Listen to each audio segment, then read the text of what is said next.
사람이 먹는 음식은 건강에 지대한 영향을 미칠 뿐만 아니라 사람의 성격과 삶의 스타일에도 많은 영향을 주는 것으로 알려져 있습니다. 특별히 제가 설교를 준비하면서 아이들의 그 식단과 관련된 연구된 논문들을 좀 읽어보니까 어렸을 때에 좋은 영양을 공급받는 것은 식습관과 인성 형성에도 영향을 미친다고 연구되어 있더라고요.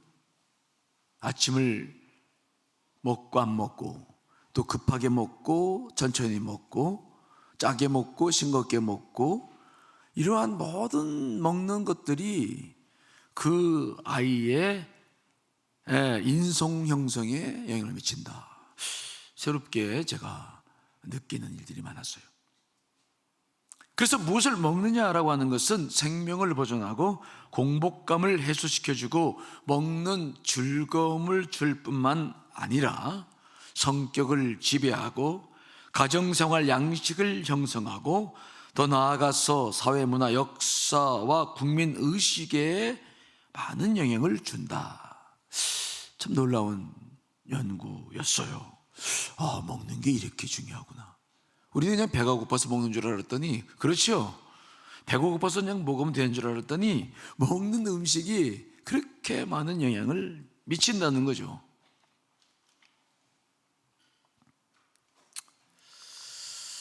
저는 먹는 거를 그렇게 중요하게 여기지를 못했어요. 먹는 것보다는 일을 더 좋아해가지고 먹는 건 대충 때우면 돼. 그냥 뭐 책을 보면서도 그냥 햄버거 하나 먹고 빵 먹어도 되고 뭐 상관없어요, 저는. 그리고 건강했기 때문에 뭐 먹는 것 때문에 뭐 문제되거나 그러지는 않았어요. 근데 같이 사역하는 우리 사역자들 보면 어떤 분들은 먹는 것을 슬쩍 같이 회의를 하거나 뭐 일을 하다가 먹는 걸 슬쩍 그냥 이렇게 대충 때우려고 그러면 얼굴 색깔이 변하시는 분들이 있어. 네? 나한테 말은 않지만 먹는 걸 이렇게 먹어서 됐느냐 이런 듯이 눈동자가 달라지는 분들이 있어요. 지금도 그런 분들이 있어요. 전에도 그런 분들이 있었는데 지금도 그런 분들이 있어. 그래서 그분들의 이야기를 들어보면, 목사님, 먹는 건 우리 존재에 관계되는 겁니다. 잘 먹고 좋은 걸 먹어야 내가 존중받는 사람처럼 느껴지지, 대충 먹으면 내가 존중받는 것처럼 느껴지지 않는데, 나는 라면을 먹어도 좋고 햄버거 하나를 먹어도 좋고 우동을 먹어도 좋고 다 좋은데 그분들은 차례 먹는 걸 소중히 여기더라고요. 여러분도 그런 분들이 계세요? 다른 건 못해도 먹는 것만 잘 먹어야 된다. 제가 이번에 논문을 몇 가지 읽어보니까 그분들의 마음이 이해가 돼. 그래서 먹는 걸 중요하게 여기는구나. 나는 그동안 너무 일에 바쁘다는 핑계로 먹는 것을 소홀히 했구나. 이 무엇을 먹느냐라고 하는 것은 비단 육을 가진 우리 삶의 문제만이 아니라, 그런데 영적으로도 굉장히 중요합니다. 성경에 보면, 신구약 성경에 보면, 오늘은 구약 성경을 주로 우리가 볼 텐데, 하나님께서는 늘 우리 먹는 것에 관심을 가져요. 그러니까 영적인 은혜만 주면 뭐 다 되는 것처럼 생각하는데, 그러나 예수의 하나님의 말씀을 꼼꼼히 읽어보면 우리의 먹는 양식에도 굉장한 관심을 가지셔요. 오늘은 구약에 나오는 세 가지 양식을 살펴보려고 그래요. 특별히 출애굽을 하면서부터 그 출애굽 역사 속에서 하나님은 세 가지의 먹을 것을 우리에게 주셨는데, 첫째는 어린 양의 고기를 먹게 하셨죠. 두 번째로는 만나와 메추라기를 먹게 하셨고, 세 번째로는 광야에서 물을 마시게 하시는 것이죠. 자, 오늘은 이 세 가지 먹는 걸 얘기하는데도 졸으면 안 되지. 먹는 거, 세 가지 먹는 것에 대한 이야기를 함께 나누면서 영적인 은혜를 누려보려고 합니다. 먼저 어린 양에 관한 거예요. 성경에 보면 분명히 이 어린 양은 우리 주 예수 그리스도이심을 말씀하고 계시죠. 예수님께서 십자가에 못 박히시던 날이 6월절이었고 그분이 자신이 십자가에 못 박히기 전 제자들과 나눈 마지막 만찬에서도 자신의 살을 먹으라 말씀하시면서 어린 양의 고기로 또 자신의 피를 마시라 하면서 어린 양의 피로 여기시면서 성찬식을 제정하셨죠. 따라서 예수님은 자신을 어린 양과 동일시했다는 것을 우리가 잘 알 수 있죠. 자, 그런데 이스라엘 백성들도 출애굽 과정에서 있었던 마지막 10가지 재앙, 즉 장자의 죽음이 시작될 때 하나님께서는 어린 양을 잡아서 그 고기는 먹고 그 피는 그 집의 좌우 문설주와 임방에 발라라 말씀하셨죠. 그래서 그 피가 발라진 집은 죽음의 사자가 담을 넘었다, 6월 담을 넘었다. 그래서 장자가 죽임을 당하지 않게 했어요. 여기서 우리가 분명히 알 수 있는 것은 어린 양의 피가 그 집 좌우 문설주와 임방에 발라졌으므로 죽음을 면할 수 있었다. 어린 양의 피는 그러므로 구원과 깊은 관계가 있었죠. 이건 우리가 부인할 수 없는 사실이에요. 그런데 성경 말씀 보시면 하나님께서는 어린 양의 피만 바르라고 말씀하신 것이 아니라 어린 양의 고기를 먹게 하십니다. 고기를 먹어라. 여러분, 왜 하나님께서는 어린 양의 피만이 아니라 어린 양의 고기를 먹으라고 하셨을까요? 그것은 출애굽을 하는 그 과정에서 광야 생활을 해야 되는데 그들에게 힘을 공급하기 위해서였죠. 즉 어린 양의 피는 구원을 받았지만 고기를 먹음으로써 힘을 얻어서 출애굽을 할 수 있도록 함께해 주신 줄 믿습니다. 이미 우리 예수 그리스도를 믿어서 구원받은 우리 모두에게는요 중요한 게 하나가 있어요. 그것은 뭐냐? 더 이상의 어린 양의 피가 이렇게 설교하면 또 어떻게 할지 모르겠지만 더 이상 어린 양의 피가 우리에게 피로치는 나고 구원받았어요. 그런데 우리에게는 이제 어린 양의 피가 필요한 것이라 뭐가 필요하다고요? 어린 양의 고기가 필요하다. 따라합시다. 어린 양의 고기가 필요하다. 고기가 필요해요. 우리에게 문제가 되는 것은 예수 그리스도를 믿어서 구원을 받았기 때문에 더 이상 구원받을 필요는 없어요. 이미 구원받았습니다. 이미 구원을 받았어. 때문에 우리는 이미 구원을 받을 피가 또 필요한 것이 아니라 우리는 이제 구원받은 사람으로서 살아가야 할 힘이 필요한 줄 믿습니다. 보혈이 필요하지 않다고 보혈이 소용없다 그런 말은 아니에요. 무슨 말 이해되시죠? 또 오해가 또 있으면 설교를 하다 보면 조금만 이상해도 또 오해하시는 분들이 계셔가지고, 그러니까 우리에게 정말 필요한 것은 뭐냐? 우리가 구원받았다고 한다면 살아가야 될 힘, 먹을 고기가 필요하다는 것이죠.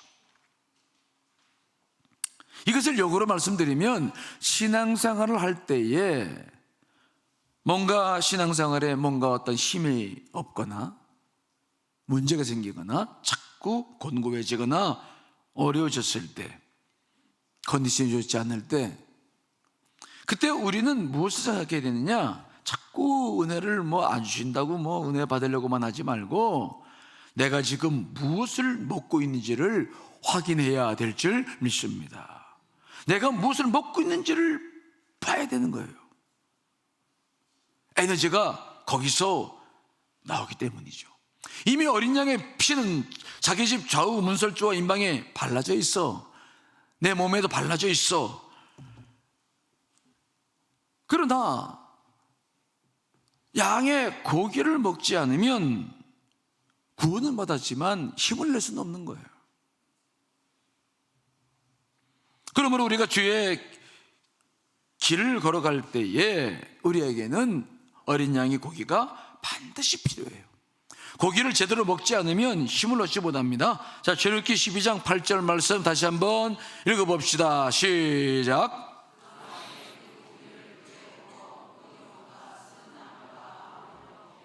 그래서 하나님께서는 이스라엘 백성들에게 어린 양을 잡아서 피를 바른 다음에 그 밤에 고기를 구워서 먹으라고 말씀했어요. 왜 그 밤에 어린 양의 고기를 먹으라고 했을까? 그것을 먹고 힘을 얻어야 출애굽을 할 수 있기 때문이죠. 출애굽의 여정은 험난했어요. 지금 우리가 차를 타고 다니는 처럼 아스팔트 포장되어 있는 그런 길이 아니었어요. 한 번도 가보지 않은 길이었죠. 험했습니다. 배가 고파서 힘이 없으면 그 척박한 땅을 걸어갈 수 없었어요. 특별히 우리가 기억해야 될 것은 뭐냐, 사람이 배가 고프면 앞을 향해 못 나가요. 배가 고프면 미래를 생각지 않아요. 이게 큰 특징입니다. 그래서 지금도 여러분들이 삶을 위해서 기도해야 될 이유가 뭐냐, 삶이 공부하고 경제적으로 너무 어려우면 소망을 못 가져요. 미래를 향해 못 나가. 자꾸 현실이 안 좋아하거나 과거의 뒤를 보거나 자꾸 어려운 문제를 돌아보죠.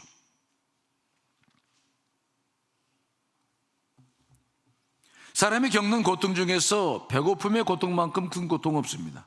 여러분, 배를 골아보셨죠?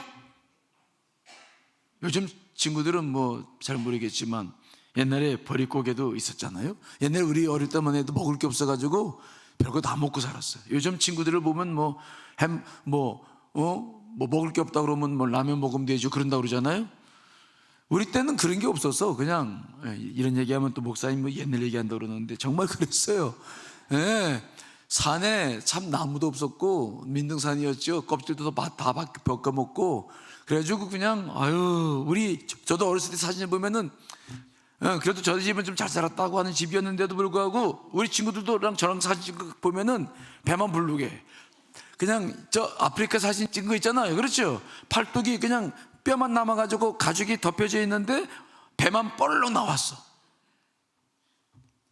그거 남의 나라 사진이 아니에요. 우리도 옛날에 그러고 살았어요. 그만큼 먹을 게 없었어. 그래서 늘 우리는 먹는 것에 시달렸어요. 먹는 것에 늘 관심이 있었어. 뭐든지 먹는 것이었어. 먹는 게 최고였죠. 먹는 게 없으면, 먹지 않으면 사람들은 앞으로 못 나가요. 제가 금식을 하면서 이렇게 제 영적 상태를 살펴볼 때가 있어요.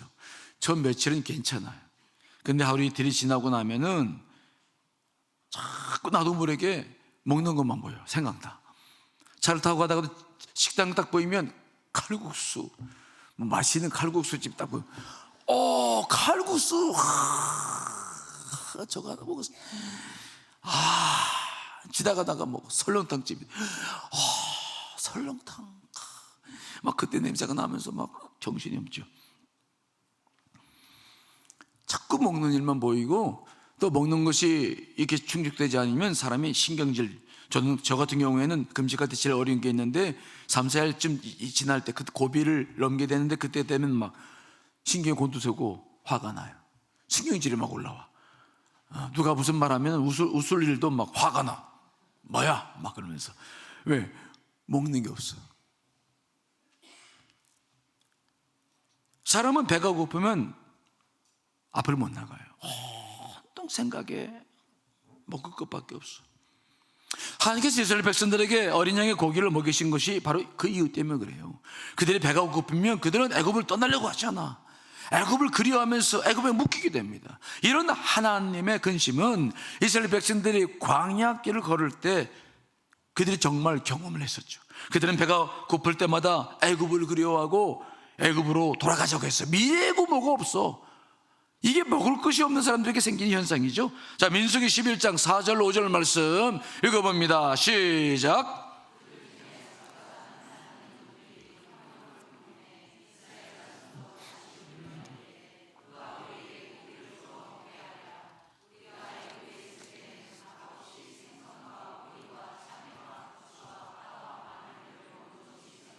그들은 지금 출애굽을 하고 있어요. 노예 생활에서 벗어났어. 그 지긋지긋한 노예 생활에서 벗어났어. 그들은 애굽의 군사들에게 또 벗어났어. 그들은 미래를 향해 나가고 있습니다. 소망 중에 있습니다. 그렇죠? 그런데도 고기가 먹고 싶으니까 맨날 만나면 먹으니까 그들이 막 우리가 막 애굽에 있을 때 값없이 생선도 먹고 오이도 먹고 참외도 먹고 부추와 파와 마늘도 먹었는데 도대체 누가 우리에게 그것을 갖다 줄 거냐고 그 지긋지긋하게 노예 생활했는데도 그 노예 생활했던 애굽이 그리워지는 거야. 애굽을 좋아해요. 애굽을 좋아해. 노예 생활했던 애굽을 좋아하는 이유가 뭐라고요?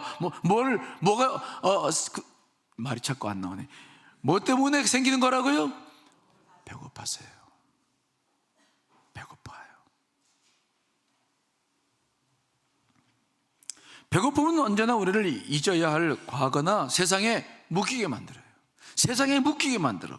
따라서 하나님께서는 그들에게 어린 양을 잡아 그 고기를 먹게 하셨어요. 배불리 먹게 하셨어요. 그래야 그들은 애굽을 떠날 수 있어요. 그들은 세상에 묶이지 않을 수 있어요. 소망을 향해 나아갈 수 있어요. 그래서 그들에게 고기를 먹게 하시는 거죠. 왜 그리스도인들이 기쁨으로 신앙생활하다가 다시 세상을 그리워한 줄 아십니까? 왜 그리스도인들이 세상 사람들을 부러워한 줄 아십니까? 바로 어린 양의 고기를 먹지 않기 때문이죠. 어린 양을 잡아 피는 집에 문설주와 좌우 인방에 발랐는데 그 이후에 우리들의 삶이 이 말씀을 먹어야 되는데 말씀 속에서 계속해서 그 풍성함을 누리고 나가줘야 되는데 말씀을 먹지 않아요. 성경 말씀이 관계없는 삶을 살아. 예배 한번 딱 드리고 나서 그 다음에 나는 말씀과 전혀 무관한 삶을 살아요. 그러면 여러분들은 영적으로 배고픔을 겪할 수밖에 없습니다. 이해되시나요? 그러면 여러분들에게 어떤 일이 생긴다고요? 뭘 그리워한다고요? 내가 그렇게 죄 속에 살았던 세상을 그리워해요. 내가 소리를 자꾸 지르네. 자꾸 좋으니까 소리 질러. 저는 조는 사람을 보는 은사가 있어요. 아무리 속이려고 해도 못 속여요. 우리 집사람이 가끔 졸아도 제가 금방 알아서 졸았지? 안 졸았다. 내가 아는데 졸았지? 아니래. 나중에 졸았다고 그래요. 저는 조는 사람을 보는 은사가 있어. 이 은사를 좀 없애달라고 기도를 하는데 아직도 은사가 사라지질 않고 있어요. 그래서 참 다행하지. 죄송스럽죠. 여러분, 우리가 먹어야 할 양식을 먹지 않으면 우리는 자꾸 세상으로 돌아가요. 그리스도를 믿어서 구원받았지만 여러분들이 먹어야 될 양식을, 말씀을 계속해서 먹지 않으면 여러분들은 계속 세상을 그리워할 수밖에 없음을 인정하시기를 간절히 축원합니다. 왜 힘이 없는 줄 아십니까? 왜 크리스찬들이 용기 있게 믿음을 가지고 나가지 못하는 줄 아십니까? 하나님께서 능력이 없기 때문이 아닙니다. 여러분들의 기도에 문제가 있는 것이 아닙니다. 여러분들이 뭐에 문제가 있는 거라고요? 말씀을 먹지 않아요. 거기에 문제가 있는 거죠. 새로운 삶을 어떻게 시작할 겁니까? 새해를 무엇으로 여러분 살 것입니까? 어떤 힘으로 나갈 겁니까? 고기를 먹지 않아도 괜찮을까요? 양식을 먹지 않아도 배부를 수 있을까요? 여러분, 말씀을 먹지 않아도 광야생활을 힘있게 나아갈 수 있다고 생각하십니까? 착각하지 마세요. 저도 금식하기 전에는 늘 착각하게 까짓것 금식 내가 30일 됐는데 까짓것 우습게 여겨요. 그러나 금식해보세요. 얼마나 배가 고픈지 쉽지 않아요. 배가 고프면 우리는 아무것도 못해요. 주의 말씀이 내 안에 들어오지 않으면 절대로 미래를 향해 나갈 수 없습니다. 믿음으로 살 수 없습니다. 여러분, 모든 시련과 역경을 이겨나갈 수 있는 힘을 얻지 못하는 것입니다. 여러분, 이 사실을 오늘 꼭 믿고 나아가시길 간절히 축원합니다. 일주일에 한 번씩 주일날 와가지고 음식을 영의 양식을 먹는다, 이거 가지고 되겠어요?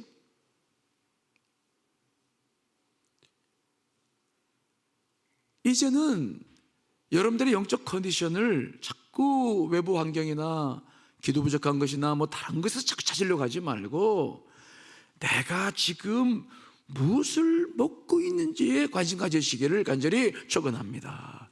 내가 지금 무엇을 먹고 있느냐, 이것은 여러분들이 지금 영적 상태와 깊은 관계가 있어요.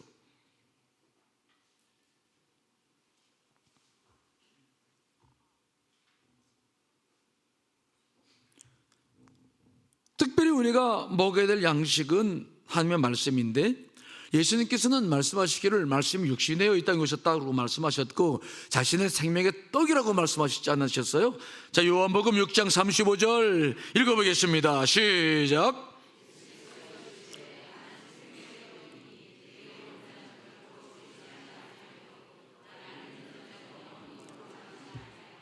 주님께서는 이런 사실을 아시기 때문에 자기를 가리켜서 생명의 떡이라고 구체적으로 말씀하십니다. 내가 생명의 떡이다. 날 먹어야 된다. 난 말씀 육신이 되어 이 땅에 왔다. 내 말씀을 먹어야 된다. 그래 내가 산다. 아주 강력하게 말씀을 하셨어요. 요한복음 6장에 나오는 말씀인데 이스라엘 백성들, 유대인들은 이것을 무슨 말인지 몰랐어. 바리새인들도. 그래서 어떻게 살아있는 사람을 먹느냐고, 식인종이냐고. 그게 아니라 주님께서 분명히 말씀하셨어요. 내가 말씀으로 육신이 이 땅에 왔는데 내 말씀을 먹어야 된다. 그 말씀을 먹지 않으면 여러분들이 자꾸 세상을 그리워하게 돼요. 죄악을 동경하게 돼요. 세상 사람들을 자꾸 바라보게 돼요. 이것이 우리가 나도 모르게 생길 수밖에 없는 영적인 현상인 것입니다. 여러분, 다시 한번 정리합니다. 우리가 구원을 받기 전까지는 예수님의 보혈이 필요한 줄 믿습니다. 예수 보혈을 믿고 죄사함을 모두 받고 새 생명을 얻어야 될 줄 믿습니다. 그러나 생명을 받았다고 한다면 이제부터 필요한 것이 있는데 그것은 바로 뭐냐? 하나님의 뭐라고요? 말씀이에요. 말씀으로 먹어야 합니다. 힘을 얻어야 되는 것입니다. 잘 먹어야 됩니다. 설교 말씀을 잘 듣고 말씀을 읽고 그 말씀을 가지고 힘을 얻지 않으면 우리는 살아갈 힘을 못 얻어요. 하나님의 은혜는 막연하게 오지 않아요. 제가 목회를 하면서 보니까 하나님의 은혜는 어느 날 갑자기 물론 오기도 하지만 그러나 거의 하나님의 은혜는 그냥 막연하게 오지 않아. 하나님의 은혜는 반드시 말씀이라는 통로를 통해서 공급되게 되는 줄 믿습니다. 반드시 이게 통로예요. 그래서 신앙생활 하는데 힘이 없고 지쳐있다면 말씀을 지금 안 보고 있는 거죠. 말씀 앞에 지금 서 있지 못하는 거예요. 말씀과 비나가 있는 거예요. 말씀 앞에 딱 사로잡혀 있는 사람들은 절대로 그렇게 힘을 잃거나 낙심하거나 좌절하지 않아요. 그것이 큰 특징입니다. 그러므로 여러분들의 영적 상태가 좋지 못하다 그러면은 여러분들은 다른 것을 자꾸 바라보서는 안 돼. 이제부터는 뭘 바라봐야 된다고요? 내가 무엇을 지금 먹고 있나? 내가 지금 무엇을 먹고 있나?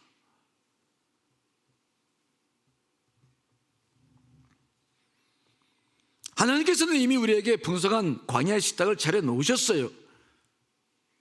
이제 우리는 진짜 먹기만 하면 돼. 그런데 하나님께서는 음식은 차려 놓으셨지만 우리에게 먹여주기까지는 하지 않아요. 그렇죠? 여러분 저 좀 봐요. 하나님은 광야의 식탁을 차려놓고 우리에게 영적 음식은 다 준비해 놨지만 뭘 하지는 않으신다고요? 우리에게 직접 먹여주시잖아요. 왜? 우리에게 자유를 주셨잖아요. 먹고 안 먹고는 누구 책임입니까? 내가 해야 돼요. 내가 안 먹으면 난 죽는 거죠. 여러분, 밥상을 차려놓고 먹여준다. 그러면 그 사람은 주로 어떤 사람이에요? 어떤 사람이 주로 자기가 안 먹고 다른 사람이 먹여주는 것을 먹는 사람입니까? 누구예요? 병원에 가면 그런 분들 가끔 만나죠. 누굽니까? 환자들이에요. 애들이나 환자예요. 정상적인 사람들은 그렇게 하지 않아요. 그런데 제가 목회를 하다 보면 교우들은요, 음식을 다 차려놔도 먹지 않고 먹여달라고 그래. 목사님, 저 좀 먹여주세요.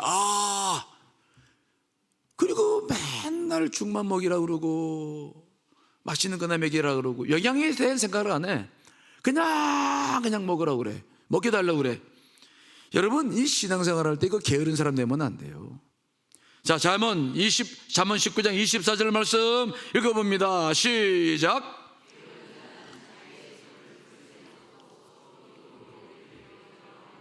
게으른 사람에 대한 이야기가 나와요. 지금 상을 차려놨어. 지금 산에 진미가 가득 있는데 게으른 사람은 뭘 하기 싫어 하는 거예요? 그걸 갖다가 입에 넣기 싫어. 이거 참 얼마나 게으르면. 이런 사람 있어요 없어요? 있어요? 여러분 집에도 있어? 상 차려놨는데 이걸 갖다가 먹기가 싫어가지고 그냥 이런 사람이 있어요?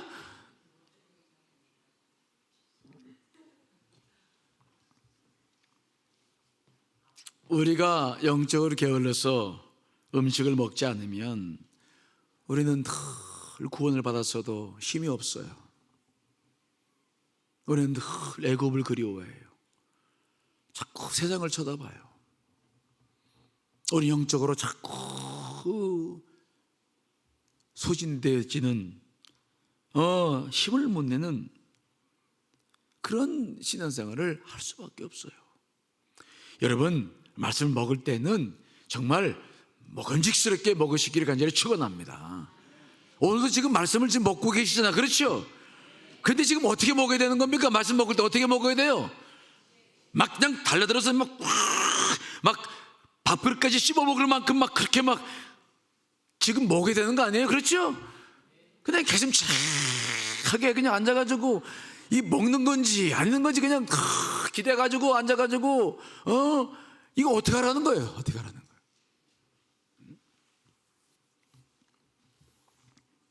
우리 주님께서 그래서 하나님께서는 고기를 먹는데 먹는 방법도 말씀하셨어요. 자, 출애굽기 12장 8절 말씀 읽어보겠습니다. 시작.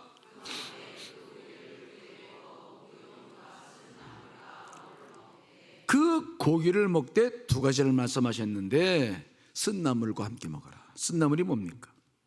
이것은 나물 이름이 아니라 쓴맛을 나는 나물을 같이 먹어야 된다는 거예요. 다시 말하면 이것은 애굽에서 살았던 삶이 얼마나 고통스러웠는지, 세상에서 사는 것이 얼마나 고통스러웠는지 이것을 기억하면서 고기를 먹으라는 거예요. 우리가 말씀을 듣거나 읽을 때마다 여러분, 세상을 그리워는 안 되고 세상에서의 삶이 얼마나 비참한 것인가를 기억하며 말씀 앞에 서야 될 줄 믿습니다. 말씀 앞에 늘 회개하는 중심으로 주여 내가 그리고 살았나이다. 또 무교병은 무엇입니까? 무교병이라고 하는 것은 뭐냐면 밀가루에 누룩을 넣지 않는 거예요. 다른 효모를 넣지 않는 거죠. 부풀게 하지 않는 거죠. 죄를 짓게 만드는 것이 아니에요. 정결한 심령으로 말씀을 늘 먹어야 된다. 왜요?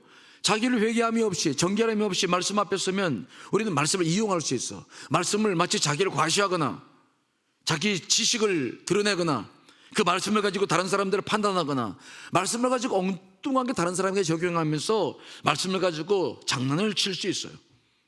우리 인간들이죠.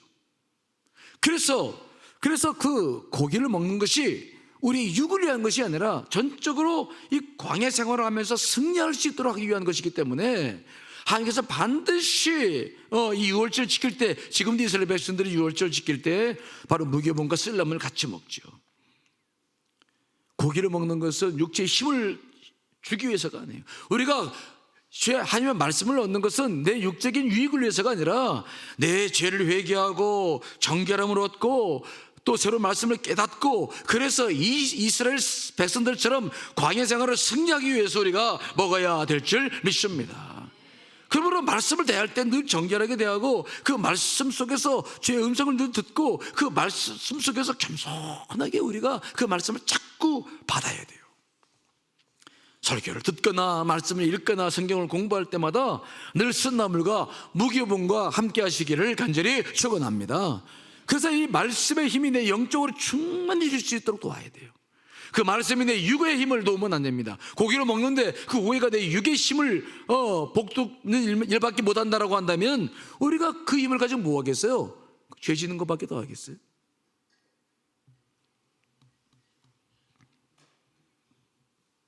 과연 우리는 그러므로 이 신앙생활을 하면서 이 새해를 지금 출발하고 있는데 아직 새해가 아직 안 왔어. 안 왔죠? 저 좀 봐요. 안 왔죠? 안 왔잖아요. 그렇죠? 예. 음력으로 보면 아직 구정이 아직 안 왔으니까 새해가 아직 안 온 거죠. 우리는 늘 새해를 2번 맞이해요. 얼마나 감사한지 몰라요. 지금 우리가 새해를 준비하고 있는데 이 새해를 준비하는 오늘 우리가 결단해야 될 것은 뭐냐? 뭘 먹어야 된다고요? 하나님의 말씀을 쓴나물과 무교병과 함께 먹으면서 새해를 살아갈 준비를 하셔야 돼요. 그런데 하나님께서는 이스라엘 백성들에게 주라고 할 때에는 어린 양의 고기를 주셨지만은 광야 생활을 할 때에는 매일같이 먹는 만나와 메추라기를 주셨어요. 즉 어린 양의 고기가 출애굽할 때에 필요한 양식이었다고 한다면, 이제 광야 생활에서는 매일같이 필요한 양식이 필요했는데 만나와 메추라기였다. 매일같이 먹을 음식, 즉 일주일에 한 번씩이 아닙니다. 출애굽했을 때만 먹어야 될, 먹고 힘을 얻는 것이 필요한 것이 아니라 매일같이 힘과 매일같이 또 힘을 북돋는 음식을 먹어야 될 줄 믿습니다. 자, 출애굽기 16장 13절로 15절 읽어보겠습니다. 시작.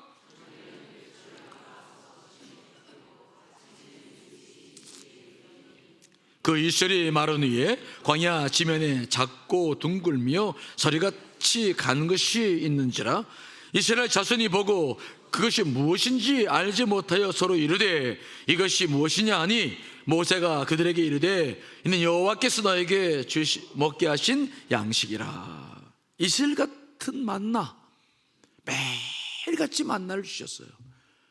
그들은 동이 트자마자 매일같이 만나를 갖다 모셨는데 내일 먹으려고 좀 더 만나를 걷어다 두면 다 썩어버려요. 그래서 만나는 늘 매일같이 먹어야 돼. 매일같이. 이게 이스라엘 백성들이 먹는 양식이었다고요. 여러분, 우리에게도 일주일에 한 번씩 주일 예배 때마다, 아니면 금요 주일 때 수요 예배 때 그런 양식만이 아니라 매일같이 먹어야 될 음식이 필요하다는 것을 여러분 믿고 나아가시기를 간절히 축원합니다. 매일같이 먹어야 될 만나와 메추라기가 필요한 거지. 여러분, 은혜를 한번 받으면 은혜가 며칠 갑니까? 저를 보세요. 여러분, 교회에서 한번 은혜 받으면 그 은혜가 며칠 갑니까? 지금 젊은이 교회 친구들이 지금 우리 젊은이 교회가 수련회를 하고 있어요. 어저께 제가 가봤더니 은혜를 많이 받고 있더라고요. 그런데 젊은이 교회들이 은혜를 받으면 며칠, 얼마나 갈까요? 우리 다음 주에 중고등부 아이들이 수련회를 하는데 수련회 가서 은혜를 받으면 어느 정도 그 효력이 있을까요? 여러분, 교회에서 부흥회를 하거나 특별 새벽 기도를 하면은 은혜를 많이 받는데 여러분, 은혜 받은 효과가 며칠 정도 지속됩니까?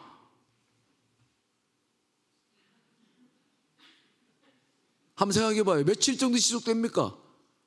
우리가 고기를 배불리 먹으면 며칠 정도 배부릅니까?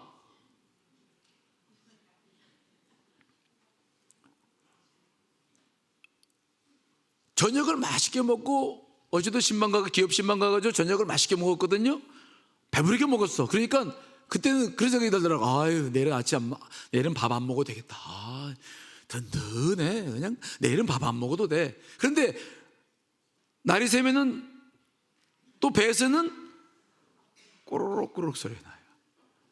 참 그 신기한 거야. 어떻게 이렇게 소화가 잘 되는지, 어떻게 그렇게 에너지가 그렇게 소모가 잘 됩니까? 그냥 먹으면 배부를 때는 다음에 먹을 것이 필요 없는 것처럼, 평생 안 먹어도 될 것처럼 생각하는데 그 다음만 되면 또 먹고 싶어. 보통 은혜 받으면 제가 교우들을 이렇게 쳐다봐요. 지난 겨울 특별 새벽기도에 은혜 받아가지고 막 문자 보내주고 목사님 새롭게 결단하고 살고 있습니다 하면서 막 하신 분들이 몇 분 계셨거든요. 오늘 안 보여, 그분들. 새해는 그냥 근데 오늘 안 보이네. 다 어디 가셨는지 모르겠. 바쁜 일 있으시겠지. 은혜 받으면 얼마나 가요? 은혜 받는 것은 그때뿐이에요. 따라합시다. 은혜는 그때뿐이다. 조금 지나면 며칠 가요. 근데 금방 배고파. 매일매일 양식을 먹어야 돼요. 저는 그래서 성경을 평소에도 많이 읽지만 맥힌 성경 읽기표 여러분 가지고 계시나요? 성경 속에 있어. 이거 다시 한번 펴봐요. 나 이거 이거 또 올해 얼마나 강조해야 될지 모르겠네. 이거 가지고 있어요, 성경에? 아니면 집에다 또 어디다 갖다 던져놓고 왔어요? 또 나눠드려야 됩니까? 오늘 우리가 읽을 만나는 어디입니까? 오늘 1월 17일 창세기 18장, 마태복음 17장, 느헤미야 7장, 사도행 17장이에요. 저는 매일매일 이것을 내가 먹어야 될 양식으로 알고 먹어요. 창세기 18장에 보면 아브라함과 사라가 드디어 100세가 되어 이삭을 얻을 것이라고 하나님으로부터 약속을 받습니다. 하나님의 사자가 아브라함에게 말하죠. 내년 이맘때 내가 반드시 내게 돌아오리니 내 아내 사라에게 아들이 있으리라. 그랬더니 장막 뒤에서 그 말을 듣고 있던 사라가 킥킥 웃는 거예요. 아이고, 해는 안 웃겠지. 호호호 이렇게 웃었겠지. 호호호 아이고, 아니 내가 노쇠했고 지금 나이가 몇 살인데 내 주인은 늙었고 아우 이런 우리가 무슨 즐거움이 있다고 호호호 그러면서 사라가 웃었어. 그랬더니 하나님의 사자가 뭐라고 말하냐면은 아브라함이 말하는 겁니다. 아브라함아, 왜 사라가 웃고 있느냐? 그랬더니 막 사라가 그 이야기를 듣고서 두려워가지고 아닙니다, 저는 웃지 않았습니다, 막 거짓말을 해요. 근데 하나님의 사자가 말하죠. 내가 웃었느니라. 아브라함과 사라의 불신앙을 이야기하죠. 맥진 성경 읽다 보면 특별한 은혜가 있는데 처음에는 여기 읽고 저기 읽고 그러니까 이게 도대체 뭔지 모르는데 몇 번 읽어보세요. 관통하는 게 있어. 맥이 있어. 오늘 말씀에도 보면은 불신앙에 대한 맥이 쫙 흐르고 있는데 마태복음 17장에 보면은 예수님께서 베드로와 야고보 요한을 데리고 변화산에 올라가셨다가 내려오셨는데 그 밑에 보니까 귀신 들린 아들을 데리고 왔어요. 아버지가 그 귀신을 쫓아달라고 그랬는데 제자들이 못 쫓았어. 그러니까 막 서로 실갱이가 벌어지죠. 주님께서 이제 그 귀신을 쫓아내셨더니 제자들이 와서 물어봐요. 주님, 우리는 어찌하여 쫓지 못했나이까? 그래서 예수님께서 하신 말씀이 있죠. 자, 마태복음 17장 20절 읽어보겠습니다. 시작.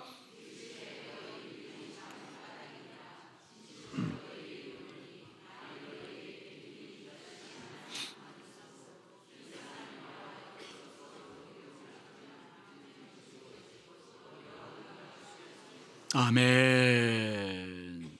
믿음이 없다는 거죠. 불신에 대한 이야기가 쫙 흘러요.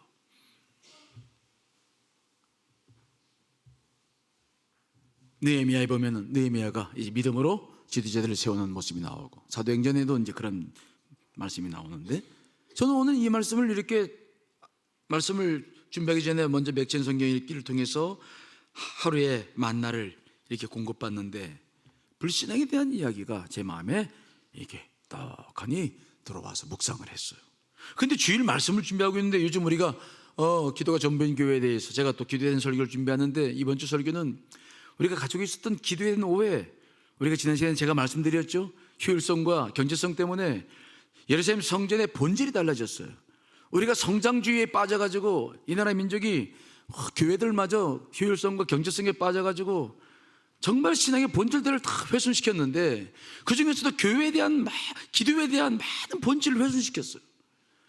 이제 우리가 교회가 전부인 교회가 되려면 그 훼손된 기도의 본질들을 찾아서 다시 회복시키는 일들이 같이 들어가 있지 않으면 안 돼서 이제 그 말씀을 계속 준비를 하고 있는데 제 마음속에 그 어떤 모습이 들어오냐면은 이게 교인들이 이 설교를 잘 들을까? 이 설교를 듣고 혹시 과거에 대한 것들 교회에 대해서 오해, 기도에 대해서 오해에 대해 생기는 거 아닐까 막 자꾸 그거 제가 싸우는 거죠. 그때 성령님께서 오늘 아브라함과 사라의 불신앙을 제게 말씀해 주시는 거죠.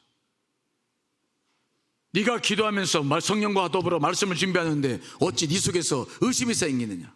어찌 너는 아브라함과 사라처럼 주의 말씀을 영의 역사를 믿지 못하고 의심하느냐? 말씀이 그날 내게 주시는 그 힘이 있고 깨닫게 하시는 것이 있는 거죠. 이해되십니까? 그 말씀이 내게 딱 하루에 말씀이 만나가 딱 내게 역사됐을 때 주님 죄송합니다. 알겠습니다. 다시 믿음을 회복하고 말씀을 준비하는 일들 오늘도 계속해서 이 말씀은 내가 오늘 읽는 양식은 내게 계속해서 역사하시는 힘이 되고 능력이 되는 줄 믿습니다. 이런 말씀들의 능력들이 여러분들 안에서 계속 경험되어야 우리는 하루하루를 승리하며 살아갈 수 있는 힘을 얻게 되는 줄 믿습니다. 이것을 놓치고 살면 우리는 계속해서 세상적 방법과 생각 속에서만 인생을 살아요. 위로부터 주시는 은혜와 공급은 아무것도 받지 못하는 거예요. 그러면서 자꾸 죽겠다고만 하는 거지, 못 살겠다고 하는 거야. 우리에게 필요한 것은 매일매일 먹어야 될 만나와 메추라기예요. 이해되십니까? 여러분, 맥진 성경 읽기 이제 집에 가셔서 내일부터 다시 실천하실 간절히 축원합니다. 이게 좋은 건 뭐냐면 안 했어도 그냥 그 다음날 보면 또 나와. 그렇죠? 그 다음날 할 때 17일까지 못했으니 그동안 했던 거 다 읽고 오늘 하자 이러지 말아요. 못한 건 그냥 못한 대로 넘어가요. 왜? 그 읽으려다 또 오늘 것도 못해. 그러니까 그냥 잊어버리고 내일은 18일 것만 하는 거예요. 하루 주시는 만나. 이것이 여러분들을 강하게 만들어요. 여러분들을 매일 삶 속에서 승리하게 만드는 원동력인 줄 믿습니다. 차려놓은 밥상도 못 먹는 것은 이건 누구 책임이라고요? 제 책임 아니에요. 여러분 은혜 못 받고 제 책임 아니에요. 하나님 책임 아니면 누구 책임입니까? 게을러가지고 그냥 차려놓은 밥상도 못 먹어. 지금 밥 다 차려놨는데 이 수저를 떠가지고 먹지를 못해요. 이거 게을러 터져가지고. 미안해요, 게을러 터졌어요. 그렇다고. 근데 이게 현실이에요, 현실. 그 다음에 세 번째, 주님께서 우리에게 주신 것은 무엇입니까? 물이에요. 어린 양의 고기를 먹기 위해서도 물이 필요하고 만나를 먹기 위해서도 물이 필요해요. 어린 양의 고기를 먹는 것은 생명의 첫 출발이고 만나와 메추라기를 먹는 것은 생명을 유지하고 성장시키기 위함입니다. 그런데 우리가 또 먹어야 될 게 있는데 바로 그것은 물입니다. 인간은 물 없이 살 수 없어요. 물은 우리의 생명과 깊은 관계가 있어요. 그래서 성경은 물을 우리의 생명을 의미하거나 우리를 소생시키고 새롭게 하는 능력이라고 말씀하시죠. 그런데 출애굽기를 보면 신기한 것이 하나가 있어요. 그렇게 물이 소중하고 생명과 같은 건데 출애굽을 할 때 하나님께서는 특징이 하나가 있는데, 저 좀 봐. 이건 나를 쳐다봐야지 이건 중요해서 얘기를 해야지 그냥. 그 중요한 생명과 같은 물인데 출애굽할 때 보면 하나님께서 이스라엘 백성들에게 그 물을 준비하라는 말씀은 안 해요. 여러분 지금 여러분들 어디 가신다고 한다면은 물을 준비합니까? 안 합니까? 여행을 가려면 물을 준비해야 됩니까? 안 해야 됩니까? 사 먹잖아요. 페트병 같은 거 준비해가지고 가잖아요. 근데 출애굽 과정을 자세히 읽어보면 하나의 특징이 있어요. 하나님께서 어린 양의 고기를 주시고 만나 메추를 주시는데 하여튼 고기는 주셨는데 물을 준비하라고는 하지 않으셨어요. 이게 큰 특징입니다. 왜 그랬을까요? 아니 물이 그렇게 중요한데 왜 물을 준비하라고 하지 않으셨을까요? 거기에는 주님의 깊은 은혜가 있죠. 왜요? 물은 애굽에도 많이 있었어요. 나일강은 풍성한 먹을 물을 대표하는 것이었어요. 그런데 그 물은 먹어서는 안 돼요. 왜 그렇습니까? 하나님께서 그 출애굽하기 전에 애굽에게 10가지 재앙을 내렸을 때 제 첫 번째 재앙이 무엇이었습니까? 나일강을 뭐로 만들어버려요? 다 피로 만들어버리죠. 애굽의 물은 먹어서는 안 되는 물이었어요. 그 물은 못 먹는 물이었어요.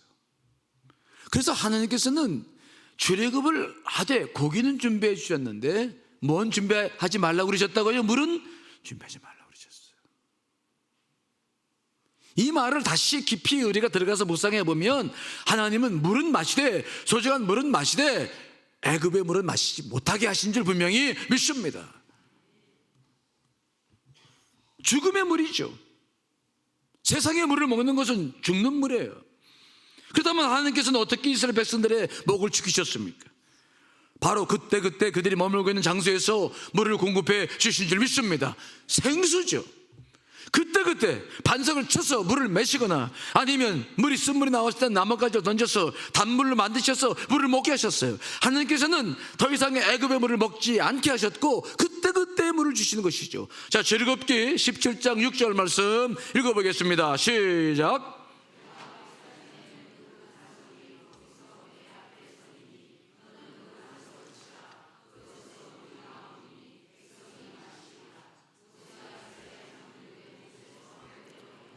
여러분, 반석은 무엇을 의미합니까? 반석은 예수 그리스도를 말하죠. 고린도전서 10장 4절 말씀 읽어보겠습니다. 시작.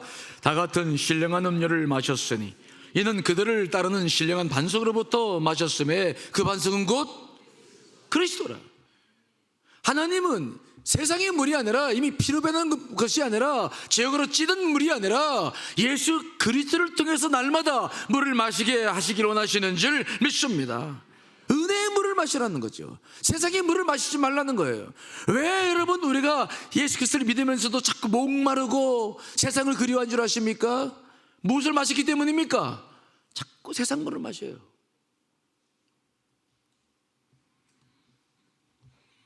예수님께서 사마리아 여인에게 하신 말씀 보세요. 자, 요한복음 4장 13절 14절 말씀을 읽어보겠습니다. 시작.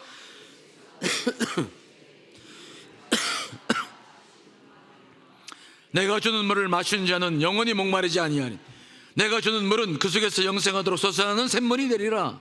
13절 다시 한번 띄워주세요. 다시 한번 읽습니다. 시작. 예수께서 대답하여 이르시되 이 물을 마신 자마다 다시 목마르다는, 이 물이 무슨 말입니까? 무슨 물입니까? 이 물은 무슨 물이에요? 사마리아 여인이 남편을 5명이나 가르치고 6명째 지금 살고 있어. 이것은 세상의 쾌락을 추구하는 그 물이에요. 세상의 쾌락을 추구하는 물. 예수 그리스도를 믿고 구원받았으면 예수 그리스도를 통해서 물을 마셔야 생수를 얻게 되고 생명을 얻게 될 줄 믿습니다. 근데 자꾸 세상의 물을 또 마셔. 그 물은 자꾸 여러분들의 목을 가라게 만들어요. 목이 목말라게 만드는 거죠. 마치 소다수처럼 운동하고 난 다음에 곤란한 사이다를 마시면 더 목이 마른 것처럼 자꾸 세상의 물을 마시면서 우리는 목마름을 경험하는 거예요. 예수 믿는 사람들이 목마른 이유가 뭐냐? 뭐라고요? 무슨 물을 마시기 때문이라고요? 세상 물을 자꾸 마셔. 예수 그렇게 주시는 그 물이 아니라 세상 물을 자꾸 마셔요. 세상의 쾌락을 자꾸 마셔요. 그러다 보면은 목이 자꾸 마른 것이죠. 오늘 하나님께서는 이스라엘 백성들을 출애굽시키되 그들에게 고기를 공급해 주시고 만나와 매초를 공급해 주셨습니다마는 애굽의 물만큼은 주시지 않은 줄 분명히 믿습니다. 피로 변한 물입니다. 아무리 나의 강이 창이나 할지라도 그 물은 썩은 물이죠. 피로 변해본 물입니다. 그것을 마시면 안 되기 때문에 그 물만큼은 그들에게 준비하라고 말씀하지 않으셨던 것입니다. 여러분들은 이제 이 새해를 시작했습니다. 어떤 물을 마시고 싶으신가요? 어떤 물을 마시며 살기를 원하십니까? 여러분, 이제 그만 세상 물을 마시시기를 간절히 축원합니다. 따라합시다. 그만 마시자. 안 들려요? 그만 마시자. 세상의 물을 그만 마시세요. 이미 떠나왔어. 이미 지나왔어. 이미 그건 다 오염된 줄 아는데 왜 자꾸 마십니까? 왜 자꾸 그걸 마십니까? 그리고 목탄다고 그래. 그리고 괜히 교회가 은혜가 있니 없니, 목사님 말씀이 좋니 나쁘니 따져. 못해 처먹어가지고 하여튼. 이미 우리는 구원받은 백성이에요. 우리에게 필요한 것은 어린 양의 고기죠. 그리고 매일같이 주시는 만나와 메추라기를 먹어야 되죠. 그리고 예수님을 통해서 주시는 영원한 생수를 마셔야 될 줄 믿습니다. 이것이 우리가 새해를 승리하는 비결이에요. 지금 삶에 공고하신 분들은 자꾸 이런저런 이유를 따지지 마세요. 오늘은 내가 지금 무엇을 먹고 사나, 지금까지 무엇을 먹고 오는지를 확인해 보세요. 그리고 그것이 주의 말씀이 아니라면 좀 새해에는 좀 말씀을 먹고 날마다 말씀 앞에 사실 간절히 축원합니다. 이 맥체인 성경 읽기표를 아예 그냥 교회 저 로비도 있고 그러니까 가져다가 식탁에도 놓고 책상에도 놓고 냉장고에도 붙여놓고. 그래가지고 그냥 자꾸 잊지 마라. 오늘 창세기 18장, 마태복음 17장, 느헤미야 7장, 서기 17장 날마다 읽어야 되겠다. 이미 하나님께서 우리로 하여금 승리하도록 또 은혜에 충만한 삶을 살 수 있도록 다 길을 여셨어요. 이미 식탁이 풍성히 차려놓아졌어요. 여러분 날마다 풍성한 식탁을 들고 다녀요. 이제 그만 세상 것 먹지 마시고 주의 말씀 앞에 날마다 승리하시는 여러분 되시길 간절히 축원합니다.